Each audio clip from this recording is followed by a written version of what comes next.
Hey, welcome everyone. Tom here from Park Avenue Trading, your chief dealer, going to give you a lesson on Fibonacci and top-down analysis. It's a very, very simple concept. It'll be a short video. Um, Top-down analysis is basically taking a higher time frame against a lower time frame and looking where resistance was and support was. We always have to be cognizant of the fact that a lot of times markets will punch through a support, or they'll break up through resistance. It's just the way markets are testing. They're constantly testing. It's called market elasticity. It's basically trying to see if it could stretch.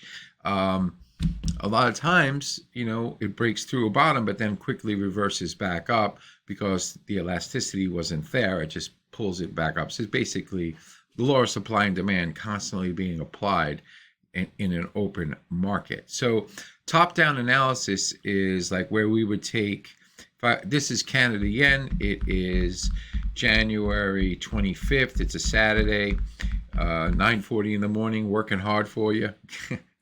If we take a weekly chart, for instance, or we take last week, and we're going to apply, like, say, for instance, hang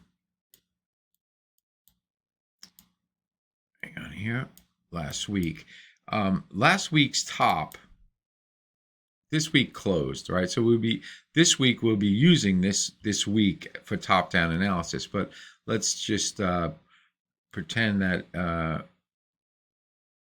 it's this week. This week just closed, and we're coming into Monday of this week.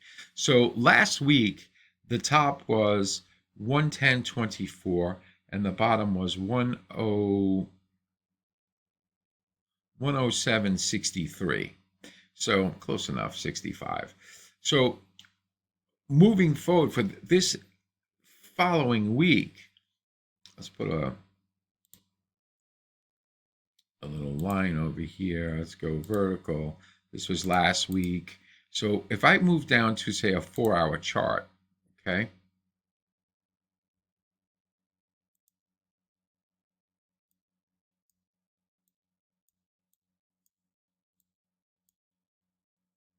Okay, so here basically here's the market open. The market basically comes up to right to the resistance level. Really, I mean, and then gets hammered back down. So hang on a second, wait. Just make sure I got the right week.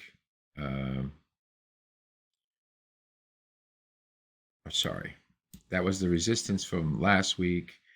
And where's Monday? Right there's, this is the new upcoming week. So, right there's the new upcoming week. So we know that we had resistance at 110.20. We had support at 107.65. Okay. So what I would do is I would take a Fibonacci retrace, and I take it from the bottom going up. I'm finally learning how to use this tool because I'm looking for extension levels. Okay.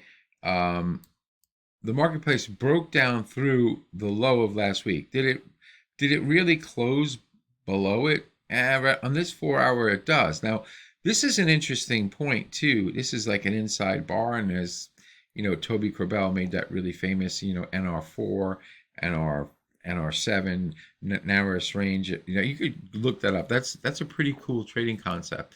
Basically, what he said was when you have the narrowest range in the last, say, 7 bars, that's an important top and bottom to look at.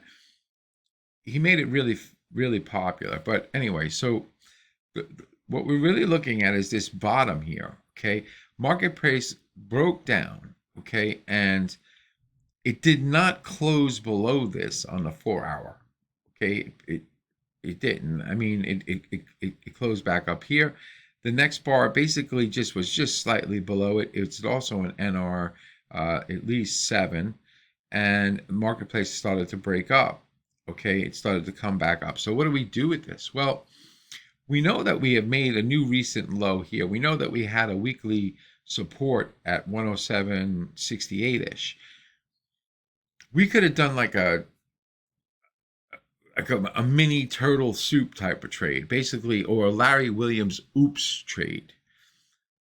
We could have bought the old bottom, okay, with a stop at 107.30, so it's like a 40-point risk, and we could have tried to ride the marketplace up for like at least a 2R gain. Well, you did get it. You did definitely get it because you went to 109.23. So you would have been buying 107, say 107.70s, stop loss 107, say 25, okay? And you would definitely got your 2R gain. So now what would have happened if you would have bought it and then it failed? Dynamics are shifting, and I'll talk about that in another video, like how we can determine whether or not the dynamics have shifted. Now you could also do top-down analysis for the daily versus like the 30-minute chart. You could do the same exact thing, or the 1 hour chart. But usually if you're doing dailies, you're going down to really lower time frames, like 30 minutes, 15 minutes, even 10 minutes. I know some people that trade 5-minute charts. And what they're doing with it is they're just looking for the last time, like where's the last support? Marketplace came down here. If let's get rid of the fib. Let's get rid of the fib level right now. Just so it's cleaner. So let me see here. What you could do,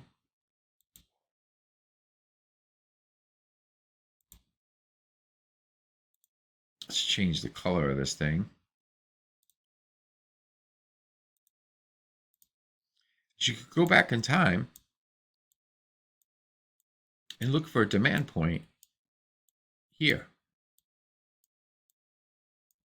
Well, really, what you can do now is that's your demand point there, 106.75. Marketplace came down, broke this support a little bit, okay? A longer term trader would have said, okay, my line in the sand, my stop loss is 106.75. I'm going to rebuy the break of the 107.65. That's 100 points. So I need at least 108.65, and you do get it. I mean, it's real nice and easy to see right now, but that's just how you could start using top-down analysis with fib levels, and then where you have that low, mark the low, go back. Try to find a demand point. Now, hopefully you know what a demand point is. It's a low surrounded by, on the left side is a higher low, and on the right side is a higher low. That's a demand point. It looks like, like that. Your middle finger sticking down. Hopefully your middle finger is lower than your forefinger and your ring finger. If not, something's up with you. So anyway, that's your top-down analysis, and I look forward to seeing you on the next video where we'll discuss something else with Fibonacci, because all of you seem to love it, and I don't mind talking about it. I use it a lot. So cheers.